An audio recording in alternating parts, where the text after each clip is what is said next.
Now that I have explored every corner of Land of Shadows, beat every boss many times and tried everything new, I believe I'm ready to share my opinion. I play a lot of different games. Some I spend more time than I would like to admit. I can easily say that Shadow of the Erdtree is the greatest DLC I have ever experienced, with some close contenders of course. But sadly, this doesn't mean I think this DLC is perfect. I don't want to give a perfect score, but I also don't think it deserves more than half of the negative reviews it is receiving. Let's see everything this expansion did great and, well, bad. Also, give a like or I will corrupt your save file. There are more open world games than anything in the market. There are games with massive empty maps with occasional copy-paste bandit outposts. There are games with 1,000 procedurally generated garbage planets with absolutely nothing to do in them. And then there's Land of Shadow. Everywhere I went, every corner I explored, there was something interesting to see. I know there are bits that feel a bit empty, but throughout my entire experience, DLC felt like an entire new game. Surely there weren't as many caves and catacombs as the base game regions, but it is clear that From Software went for quality over quantity here. Journey starts a bit underwhelming. This time we are not getting sucked into a painting or a massive monster hand from the past is not pulling us through a portal. No cinematic transition to the DLC, but it is fine. Having the attention span of a goldfish, I already forgot the lack of cinematic as soon as I found myself in the Land of Shadow. Game sets the tone right away. It is a hostile world that holds the horrors Lens Between doesn't possess. After exploring the graveyards around hollow trees, I find the ruins of what seems to be a small town. Apparently it is burned to the ground by the big bad villain of this new land. After running around a bit, collecting some new items and fighting interesting enemies, I find an important landmark. I have the option to go and check a legacy dungeon, or I can take the path to the bridge and explore for 5 more hours before needing to fight a boss. It is great that you always have the option to explore the way you want, and exploration is generously rewarded. I was able to bypass Rulana completely and go to the next zone without even knowing. Everywhere I looked, I saw a landmark asking to be explored. I could go to the massive castle in front of me, I could turn back and finish the castle that I bypassed, or I could check the other paths that would lead me to catacombs, ruined forges, and towns destroyed by the tyrant of this land. Where this new map shines is the world in its entirety. It never feels like a filler between legacy dungeons. World by itself is almost like a massive legacy dungeon. There will be knights hunting dragons, there will be Masma soldiers fighting blood fiends. Everywhere I visited, there was a unique story behind it. A giant dragon corpse lying in the distance beneath a hostile mountain. Beneath me there's a mysterious land covered by the fog. To the west, a massive structure covered in shadows. In the south, a beautiful coastline covered in glowing flowers. Every part of the map I gazed at, a new game with brand new adventures was waiting. What Shadow of the Erdtree did right was giving an independent atmosphere and feeling to each region of the land. Finger ruins were mostly empty and the occasional enemy encounter was against annoying fingers, but this entire place represented the mystery waiting behind the stars. These were the remains of a race that came to this world before anything else. This was one of the oldest places in both realms, hosting creatures from outer space.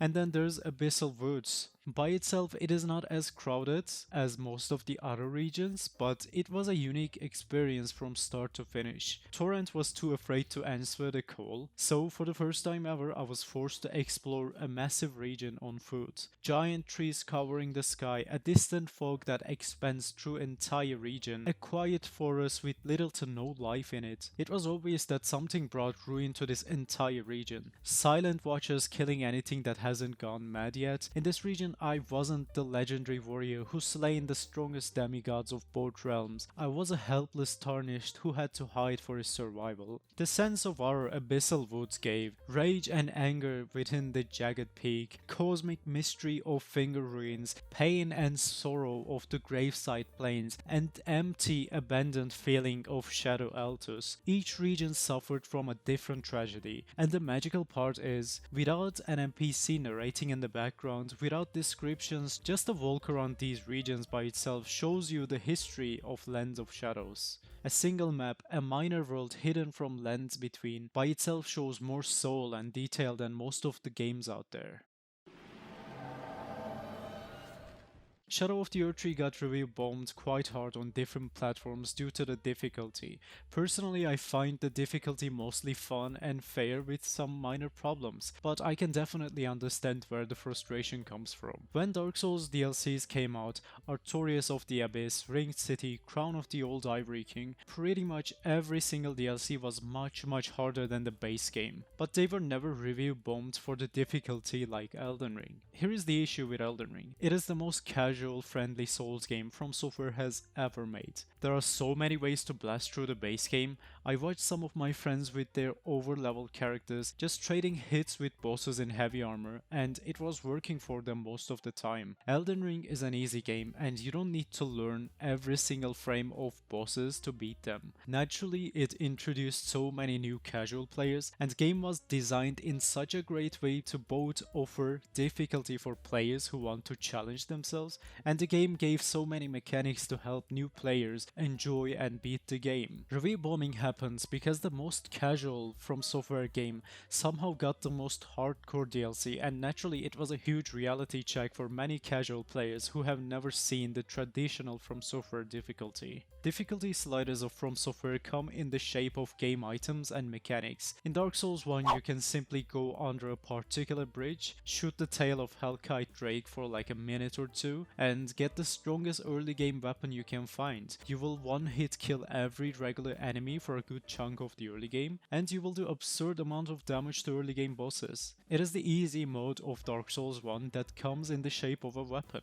In Dark Souls 2 you can pick Bonfire Ascetic as your starting gift, and all you have to do is walk into the boss room of Dragon Rider, walk forward at the correct time, and you kill the boss without even swinging your sword once.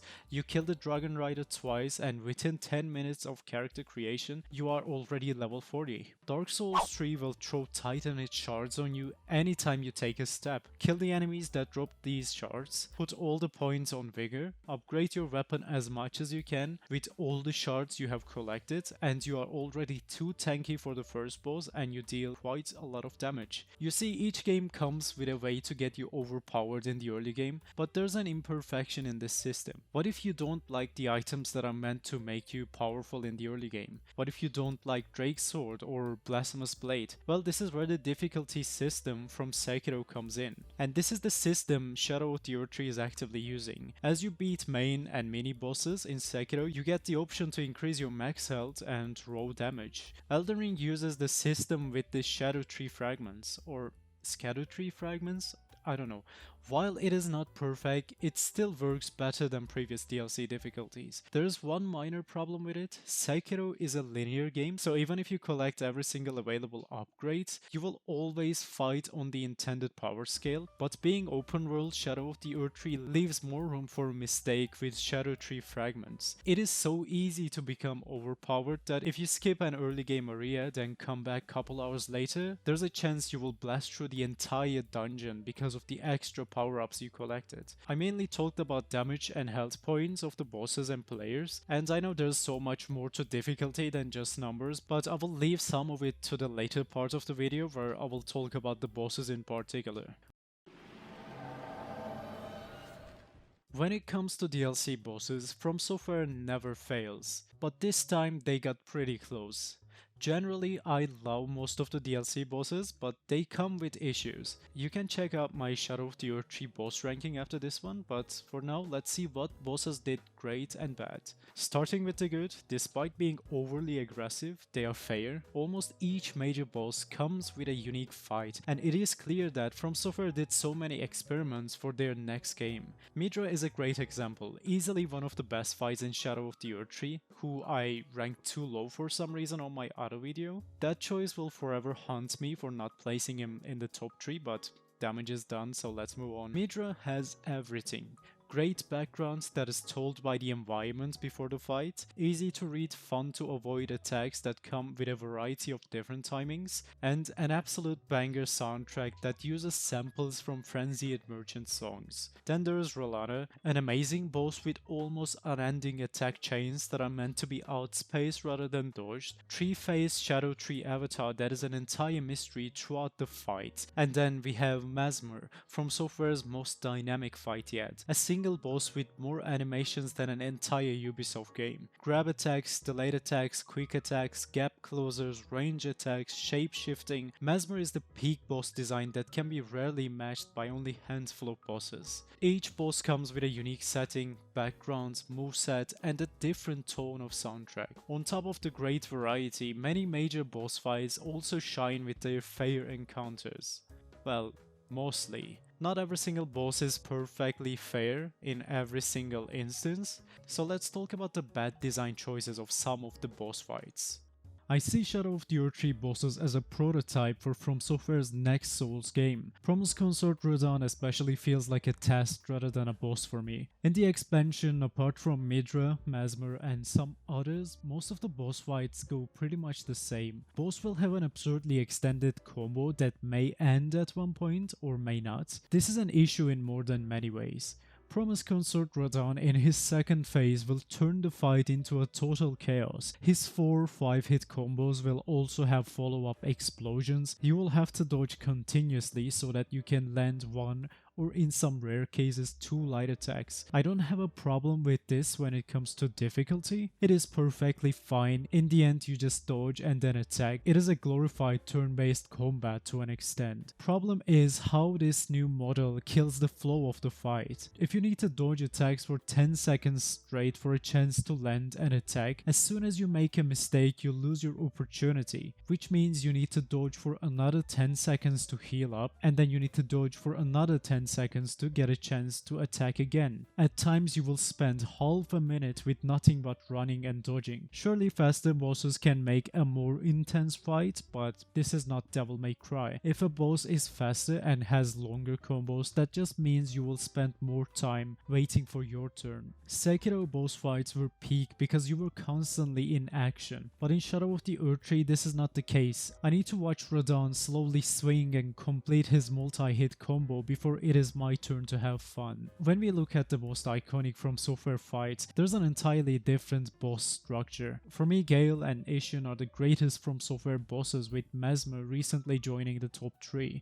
Honestly, I don't think Gale is a difficult boss. If you are using a greatsword or anything heavier, you will always stagger Gale on your third hit. So fight can be entirely scripted. It is a straightforward and simpler fight, but here's the thing. When Gale stops for a second and screams before launching a multi-hit fast combo, or when he jumps and rains down 1,000 arrows on me, I get to experience more of the scene. He is in the air, his cape leaves a trail of souls trapped within. As he starts shooting, lightning bolts are hitting the ground. It isn't difficult to dodge any of his attacks, but it is still more fun than whatever Radahn is doing in his second phase. I get to see more of the atmosphere. I am a part of this encounter. I'm fighting the boss head to head. Same goes for Midair. You can stay in front of Midair and fight it head on, but then there's Fortisex. You don't even see Fortisex, you just attack his legs. During Radahn's fight, he jumps to the outer space to come back as a comet. My options are turning back and running to the corner of the area so I can avoid the hit. I don't get the opportunity to enjoy the art direction and the cinematic moves of the fight. I have to turn back and run to a wall so I can survive. Or when he ascends to explode, it is a cheap attack I would expect from a Dark Souls 2 boss. A massive light beam will cover my surroundings, but once again my options are limited. I can either turn back and run and completely miss the animation of that attack, or I can just stay in it, jump right before the explosion, and somehow survive a tactical nuke by not touching the ground. I mean, this explosion is a good attack, but even Dark Souls 1 handled it better. When you are fighting Artorias in the first game, at one point he will go back and he will start screaming, he will power up himself. What you can do is not turn your back and run away, but during that animation what you're supposed to do is run to Artorias and do a series of attacks, then you will pull him out of that buffing animation. You are still in the action, you don't turn back and run away. This is what Radahn is missing. There are so many animations, there are so many different attacks that will just force you to run away without looking back to the boss. It just pulls you out of the action and it is just too chaotic for my taste. Look, it is a good fight with a challenging difficulty, but if From Software takes this route for difficult encounters, bosses will lose the atmosphere, weight, and the cinematic side of the encounters. I love the visual storytelling as much as the difficulty in these games. From Software titles have always been a form of art. I loved Dwine Dragon from Sekiro because of how beautiful everything was. I loved Ishin, Gale, Midir, Bale, Mesmer because they are all visually stunning. I would take a visually pleasing boss over a spam dodge, look away and survive kind of boss any day. In short, I love Midra and Mesmer for how beautiful their fights are, but I hate bosses like Radahn where all the visual storytelling is sacrificed for the favor of a slightly more difficult encounter.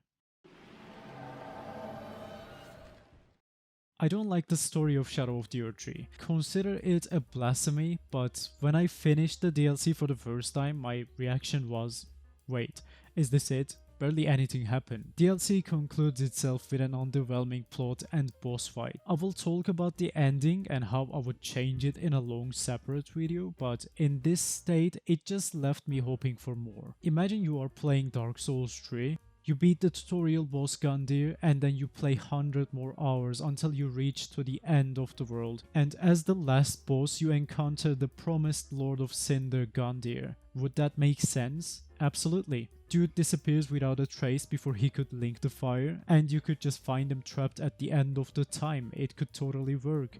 But it would be a terrible ending. Just because it makes sense in lore, it doesn't mean that it will work as an ending. You just fought that guy 100 hours ago. Why is he the last boss now, especially without any build up? That's why Gundyr works perfectly with his champion Gundyr variation. And this is my problem with Radahn. This is exactly what happens with him. Sure, his return makes sense, there's a lore backing it up, but it is not final boss worthy. Entire build up to Radahn's return is that one scene from the first Elden Ring trailer where Melania is whispering something. I'm okay with Radahn existing in the DLC, but he shouldn't have been the final boss. Ending should have been something bigger, more impactful and important. Another thing is the unfinished plot lines. There are enough questions left unanswered to make an entire new game. We know From Software, or at least Miyazaki, is planning to make a new Souls game. If it turns out to be Elden Ring 2, I will hope to see all the plots that were abandoned, but if Elden Ring and Shadow of the Erdtree are going to be the only titles in this universe, I will be sad to not see Glowmite Queen, Outer Gods, Badlands, potentially a much more hostile and deadly continent that is separated from Lens Between by the fog. There are so many things left unanswered, and I can only hope we receive another title to complete the lore entirely. I will keep it short for now. If you made it this far, consider giving a like and sub for amazing Souls content, and don't forget to share your own opinion. I read and engage with every single comment. But this is it for today. I will see you on the next one. Bye.